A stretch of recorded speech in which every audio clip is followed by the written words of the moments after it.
To play Astra like a pro on Fracture, you need to focus on the bottom side of the map and contest A Hall and Tree. Hi everyone, Bugsy the Bean here to give you my stats and analysis of how professional players play Astra on Fracture. With the 75% pick rate on Fracture at Champions, it is clear that Astra has cemented herself as the go-to smoke agent for the map. Today, we will be looking into how 5 different teams across 5 different regions all use Astra to play for early map control on Fracture. We will look at some stats of where pro players place their stars, then learn from how they play off those stars. Lastly, we'll look at some tricks that you can use in SoloQ matches to help you rank up.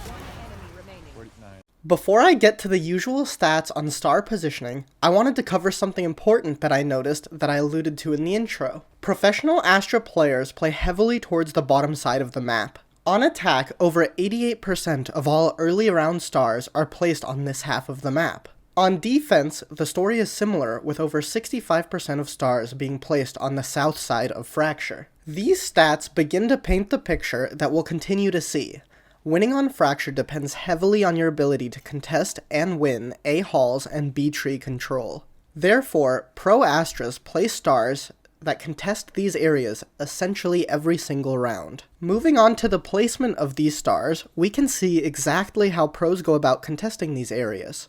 On attack, pros placed on average about 2.5 of their stars pre-round. You can see that over 70% of these early round stars go in one of these two spots. The A Hall star is most often used as a suck, and the B main star is most often used as a smoke or a recall. Both of these stars serve the purpose of preventing the primary defender angle and allows your team to almost instantly scale into these positions. Furthermore, we sometimes see these places double-starred, where the deeper one is a smoke and the nearer one acts as a suck or a stun. Basically, every round, all 5 pro teams defaulted at least 1 star in each of these locations. Looking past these 2 stars, the remainder of the stars were placed in these locations on the map. However, none of these were default stars. They were almost always a set strat around one of these stars. Fnatic and Vision Strikers both had an insane A strat around the rope star that I will show you in the next segment of the video. Looking at defense, we again see a similar focus. Placing an average of 3.1 stars pre-round,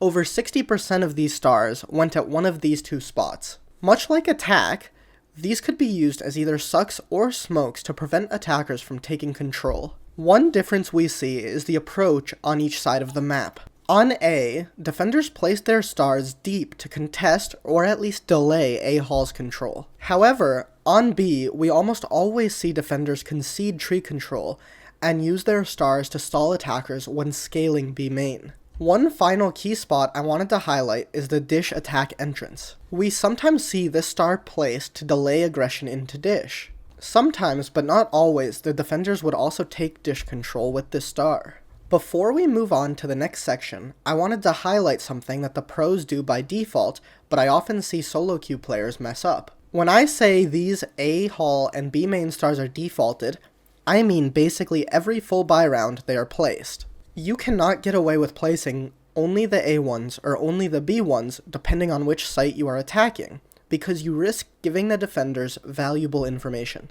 Let's look at 2 exemplary rounds in the KRU versus Furia match, where we see the A main exchange of utility I talked about earlier. We will be focusing on the minimaps rather than individual perspectives because I believe this will best show the ideas behind the utility. Starting from the beginning, in both of these rounds, we see each main spot double-starred. The defender shoulder peeks the A main angle and waits for attacker utility. Again, remember, this spot has been starred every round, so the defender cannot know that the attackers are here based off of them. As soon as the attack pops their stars, the defense retaliates with a smoke, and optionally a suck as well. You can see the difference between these 2 clips.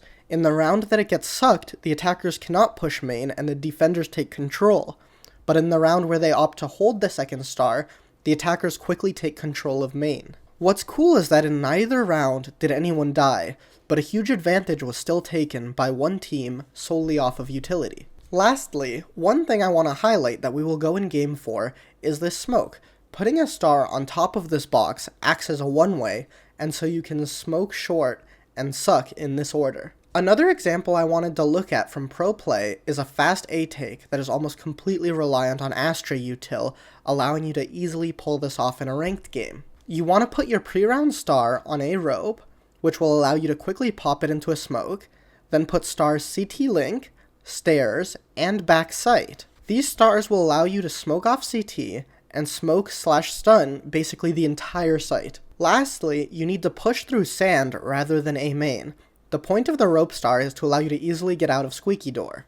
Ideally, you would have a breach flash the wall to assist, but other than that, this strat is essentially only reliant on Astra. On a B take, you'll want to smoke off Gen and Canteen, and put a suck either in tower or on site depending on your info. Now, let's look at some Astra niche plays that will let you dominate in SoloQ. Looking back at one of the clips of the A main util exchange, I want to highlight one of the most important aspects of playing Astra: preempting a site take. You want your stars on a choke before the attack takes an area, not to be placing your stars when they do. In this clip, you can see that the defense concedes a hall control and recalls one of their stars off the attack stars. However, notice that when this Astra gives up A halls, she preemptively places stars at the A main choke. Rather than waiting until you know attackers are close to A and ready to take site, the Astra makes sure to always have util ready at the next most likely point of contact.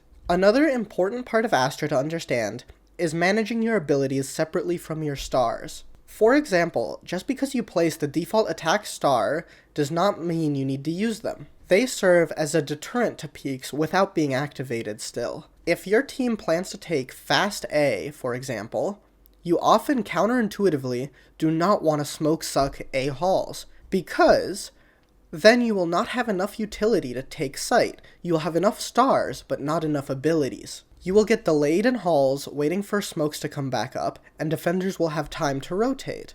Instead, try and get a teammate to use util to prevent an A hall's peak. To successfully play Astra Fracture, you need to focus on map control and trading utility with the enemy. Focus on the bottom side of the map and preempt site takes. I hope you enjoyed this guide and learned a lot from it, as I certainly did watching these demos. Astra is an oppressive agent on Fracture that is underutilized in SoloQ because of her playstyle relying on more advanced game principles than other agents. Good luck with your grind, and please remember to like and subscribe if you made it to the end of this video. I plan to upload more in the coming months as I just graduated from college, so stay tuned for more guides and new types of content incoming. Thanks everyone. No, she stole my car. Let's go, guys.